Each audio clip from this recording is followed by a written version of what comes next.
안녕하십니까. 중앙법률사무교육원 한병원장입니다. 많은 분들이 법률사무직원에 대한 비전에 대한 질문이 많습니다. 그래서 오늘은 짧게 법률사무직원이 어떠한 비전이 있는지 함께 보도록 하겠습니다. 먼저 법률사무직원에 대한 정의를 보겠습니다. 법률사무직원은 변호사나 법무사와 함께 재직을 하면서 그 업무를 보조하는 분들이 법률사무직원분들입니다. 주로 서류를 작성하고 상담을 하기도 하고 비용을 납부하기도 하면서 자격사를 보조하고 있다. 이렇게 보시면 되겠습니다. 총 종사 인원은 2019년 워크넷 직업 정보 기준으로 보면 약 6만 3천 명이 재직을 하는 것으로 보입니다.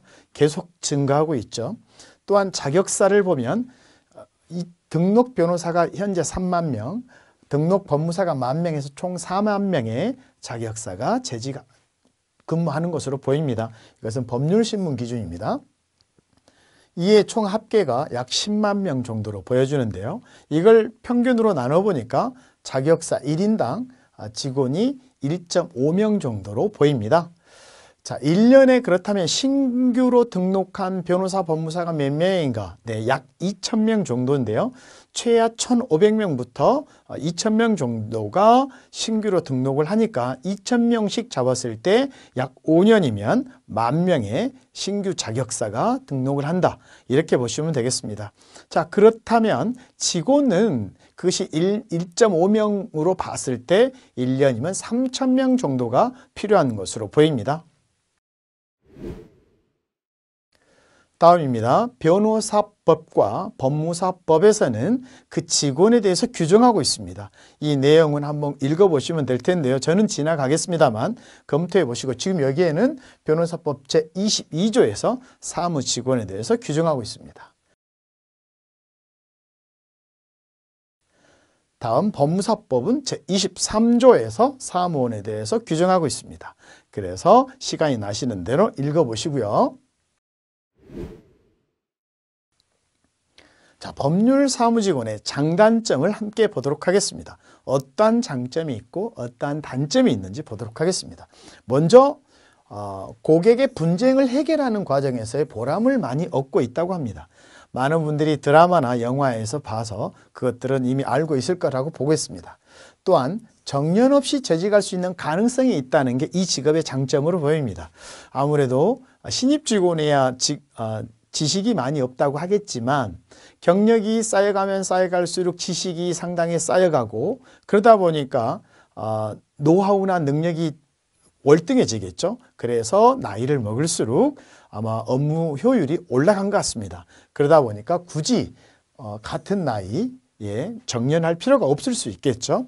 다음에 전문 사무직이라는 장점, 그 다음에 다양한 진로 변경이 가능하다.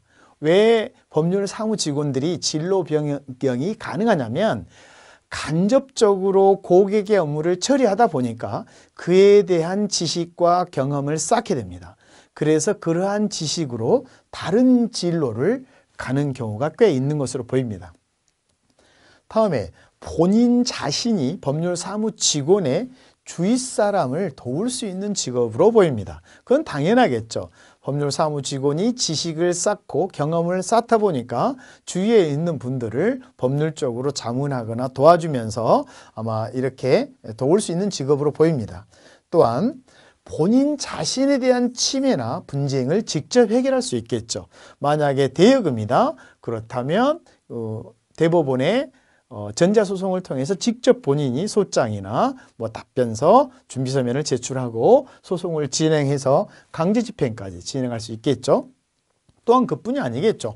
침해가 아니라고 하더라도 본인이 주택을 구입했다. 그렇다면 그에 대한 소유권 이전 등기를 스스로가 할 수 있는 이런 장점이 있겠죠. 또한 이렇게 다양한 고객의 업무를 처리하면서 다양한 지식을 함양할 가능성이 상당히 높습니다. 그래서 법률사무직은 이런 말이 있죠. 그동안에 배웠던 모든 지식과 경험은 법률사무소에 오면 다 사용한다. 이런 말이 있습니다. 이러한 측면에서 다양한 지식의 함양 가능성이 있습니다. 또한 고액연봉의 가능한 직업이기도 합니다. 여기서 고액연봉은 신입 직원에게 고액연봉이란 얘기 아닙니다. 경력과 지식과 능률이 상당한 재직자분들에게 고액의 연봉이 주어진다라는 이런 부분들이 장점으로 보입니다. 그렇다면 단점도 함께 봐야 되겠죠. 이런 업무를 처리하다 보니 결국은 법률적 지식이 필요한 것이고, 그러다 보니까 학습을 해야 되는 단점이 있습니다. 또한 대기업에 비해서는 소득이 좀 적은 편입니다. 중소기업과 비교해서는 과연 어쩔지, 이거는 꼭 적다고 볼 수는 없겠습니다만 대기업에 비해서는 적다. 다음에 자격사가 본인이 사무직원은 자격사는 아니기 때문에 업무 보조자의 한계가 있다. 이렇게 보시면 되겠고요. 여기서 7대 비전을 정해봤습니다. 그래서 어떤 비전이 있겠는가라는 부분에 있어서 사람을 도와주면서 여기서 얻는 소득이 있겠죠. 그 다음에 보람도 있겠죠. 다음에 그 과정에 지식을 쌓을 수 있겠죠. 물론 자기가 아는 지식만 가지고 하는 건 아닙니다. 물론 책을 찾기도 하고 자료를 찾기도 하고 합니다만 어찌됐든 이 지식을 함양할 가능성이 매우 높다. 또한 이러한 지식으로 해서 다른 사업이나 다른 진로로 갈 수 있는 가능성이 훨씬 커지고, 그 중에 하나가 기업체 법무팀으로 이직해서 기업체에서 계약의 작성, 또 뭐 채권의 확보, 강제 집행, 이런 여러 가지의 일을 할 수 있는 가능성이 크다. 이런 부분입니다. 또한 고액 연봉에서 인센티브를 얻음으로써, 물론 신입 직원은 제외입니다.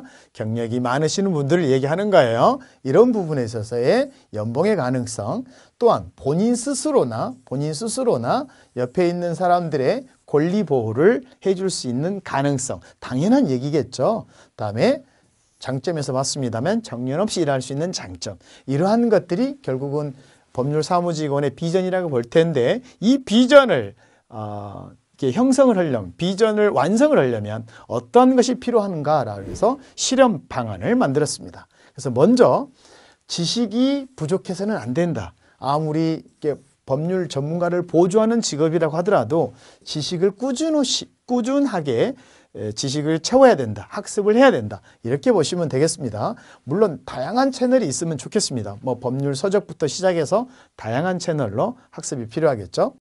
자신만의 전문 분야를 개척할 필요가 있겠습니다. 조금 전에 인센티브나 소득을 창출하는 데 있어서 자신만의 어떤 전문 분야가 있어야 아무래도 경쟁력이 있겠죠. 자, 다음에 그 전문 분야는 변호사들도 전문 분야가 있으니까 가급적이면 자기가 소속한 회사의 전문 분야 쪽에 지식을 많이 쌓는 게 도움이 될 것으로 보입니다.